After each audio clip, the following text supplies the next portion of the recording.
Tarix elmində tarixçilərin ən çox maraqlandığı sahələrdən biri də Şumerçilikdir. Çünki Şumerçiliklə məşğul olan 4 tanınmış alim var. Onların biri Samuel Kramer'dir, ikincisi Igor Dekonov'dur, üçüncüsü Falkenstein'dir və dördüncüsü Sivil'dir. Şumer öz kitabında yazır ki, burada birinci onun Şumerler hakkında bir kitabı var. Первая sivilizasiya na Zemli. Dünyada ilk sivilizasiya Şumer'in əsəridir. Və o kitabın girişində mənim diqqətimi çəkən bir kəlmə oldu. Deyir ki, bu kitab Şumerləri əhatə edən xalqlar tərəfindən Qarabaşlar adlanan gizemli xalq haqqındadır, sirli xalq haqqındadır. Və bu Qarabaşlar sözü mənim diqqətimi çəkdi. Bu tarixdə Qarabaşlar Lev Nikolayevich Gumilyovun Hunlar kitabında gördüğünüz bax bu kitabda. Bu kitabın 14. səhifəsinin üzr istəyirəm, birinci abzasında yazır ki, bugünkü Çin'in şimal tərəfində, ora indi də Kitay deyirlər. O Kitayların Çinlilərlə uzaqdan yaxından bir əlaqəsi yoxdur. Çinlilər də özləri onları Çinli kimi qəbul etmirlər. Çin'in şimalında yerləşən və Kitay adlanan bölgədə Qarabaşlarla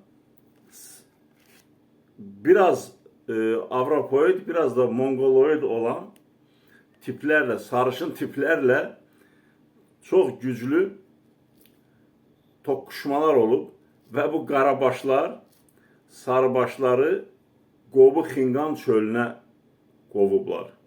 Və Hunlar kitabında Lev Nikolayevich Gumilyov yazır ki, bu sarılar, sarıbaşlar, yəni o Mongoloidlə Avropoidin qarşımı olan aborigenlər bu Kitayın yerliləri idi. Qarabaşlar da yerliləri idi. Amma bunlar ikisi bir-biri ilə yola getmədiyinə görə ki, əvvəldən müttəfiq olublar. Bir-biri ilə yola getmədiyinə görə Qarabaşlar sarıbaşları Qobu Xinqan çölünə qovub. Və o Qobu Xinqan çölündə də yaşayış mümkün deyil. Yəni o elə bir səhradır, orada yaşayış mümkün deyil. Ta gətirib o Qobu çölünün sərhəddinə çatanda bu sarıbaşlar keçib qumsallığa və o qumsallıq Çinlilər, yəni bu Qarabaşlar tərəfindən Şasanın Qumlar ölkəsi adlanırmış. Yəni ölkədə qumdan başqa heç bir şey yoxdur, Qumlar ölkəsi adlanırmış. Və bu eradan əvvəl 3-cü minillikdə baş verib bu hadisə. 5000 il bundan əvvəl. Yəni Lev Gumilyovun yazdığını deyirəm. Bu Qarabaşlarla sarıbaşların davası orada düşüb. Və artıq bu Qarabaşlar deyib ki, sarıbaşların orada həyatda qalması imkansız bir şeydir o Qobu Xinqan səhrasında.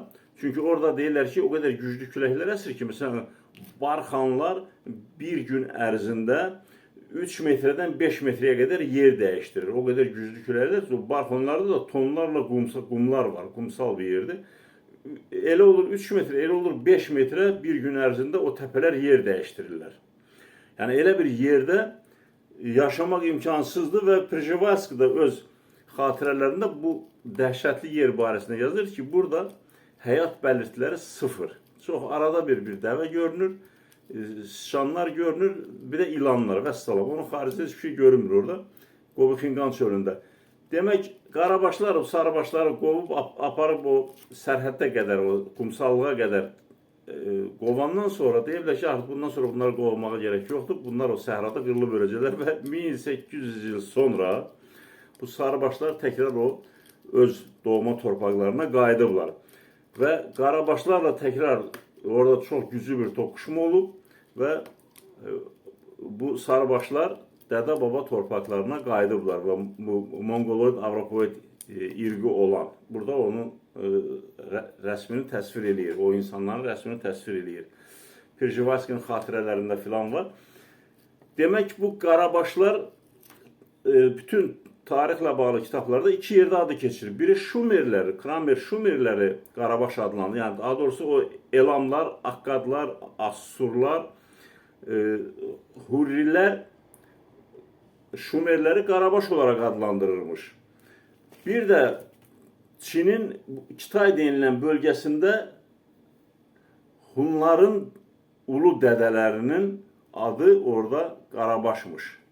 Sonradan bu çox uzun bir şeydir. Bu bunların tamamını oxumaq üçün vaxtınızı alacaq. O yüzden mən elə qısa deyim ki, Lev Gumilyov Hunlar kitabında Hunların keçmişini, yani Hunların əcdadını bunlara bağlayır. Yani Hun tayfalarının adını da burada yazır ki, Hunlar biri Han Yun ve biri Hun Yuy.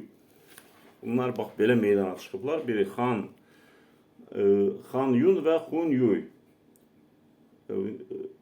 Daha doğrusu Han Yun ve Hun Yuy. Hunlar belə meydana çıxıblar. Yəni Lev Gumilyovun dediyinə görə. İndi bunları deməkdən məqsədim odur ki, Şumerlərin kimliyini, dil baxımından kimliyini araştıranlar olur, tarix baxımından,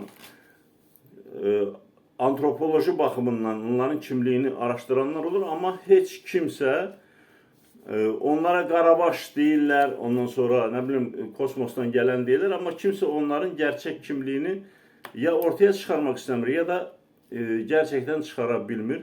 Amma bütün bu olub bitənlər onu göstərir ki, hətta məsələn onlarda bəzi yer adları var.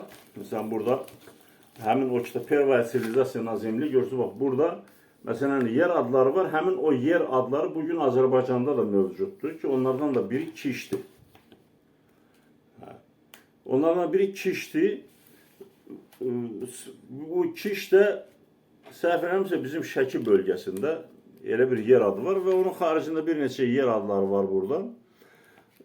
Bizim Azərbaycanda hal-hazırda yer adları ilə üst-üstə düşən. Bütün bunları oxuduqdan sonra istər-istəməz bu qərara gəlirsən ki, Kramer, Dekonov, Frankenstein, Sivil bir alim olarak onların kimliyini dilə gətirməsə də, bütün bunları oxuduqdan sonra bu qərara gəlirsən ki, Lev Gumilyovun bu kitabını müqayisə etdikdən sonra Kramer'in yazısıyla bu qərara gəlirsən ki, Şumerlər çox böyük ehtimal Türk tayfaları olub. Bugün söylemek istediklerim bu kadar. Allah'a ısmarladık.